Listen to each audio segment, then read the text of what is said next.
Budget 2025 के बाद आपके शेयर्स और म्यूचुअल फंड के कैपिटल गेन्स पे कितना टैक्स लगेगा, आइए समझते हैं। पहले तो डेट म्यूचुअल फंड्स में नॉर्मल स्लैब रेट के हिसाब से टैक्स लगेगा। इक्विटी म्यूचुअल फंड्स में लॉन्ग टर्म कैपिटल गेन्स पे 12.5% और शॉर्ट टर्म कैपिटल गेन्स पे 20%। 87A का रिबेट जो 12 लाख इनकम एग्जेम्प्ट करता है वो इक्विटी म्यूचुअल फंड्स के केस में नहीं मिलेगा क्योंकि वो स्पेशल रेट पे टैक्स होते हैं। और अगर आपकी कोई और इनकम नहीं है और सिर्फ कैपिटल गेन्स है तो आपको 4 लाख का बेसिक एग्जेम्पशन लिमिट जरूर मिलेगा। आइए इसे 2 एग्जाम्पल्स के साथ समझते हैं। पहले एग्जाम्पल में salary income 10 lakh, short term capital gains 5 lakh, आपका टोटल टैक्सेबल इनकम 15 लाख होता है। इसमें से सैलरी इनकम जो है 10 लाख, उस पर नॉर्मल टैक्स रेट्स लगेंगे और इसी के लिए उस पर 87A का रिबेट जो 12 लाख तक इनकम एग्जेम्प्ट करता है वो मिलेगा, तो टैक्स लायबिलिटी आपकी 0 आएगी। वहीं आपका शॉर्ट टर्म कैपिटल गेन जो 5 लाख है, क्योंकि वो स्पेशल रेट पे टैक्स होता है, उस पे 87A का रिबेट नहीं मिलेगा, तो वो फ्लैट 20% पे टैक्स होगा।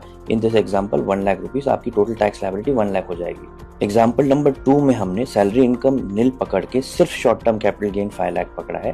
अब यहाँ पर सैलरी इनकम पे तो कोई टैक्स का सवाल ही नहीं आता और शॉर्ट टर्म कैपिटल गेन्स जो 5 लाख है, क्योंकि वो स्पेशल रेट पे टैक्स होता है, उस पर 87A का रिबेट नहीं मिलेगा, but basic tax exemption 4 lakh की जरूर मिलेगी। तो नेट 1 लाख रुपीस टैक्स होंगे 20% पे, जो कि आता है 20,000 रुपीज। आपकी टोटल टैक्स लायबिलिटी 20,000 हो जाएगी। इस वीडियो को सेव कीजिए और अपने दोस्तों के साथ अवेयरनेस के लिए शेयर कीजिए।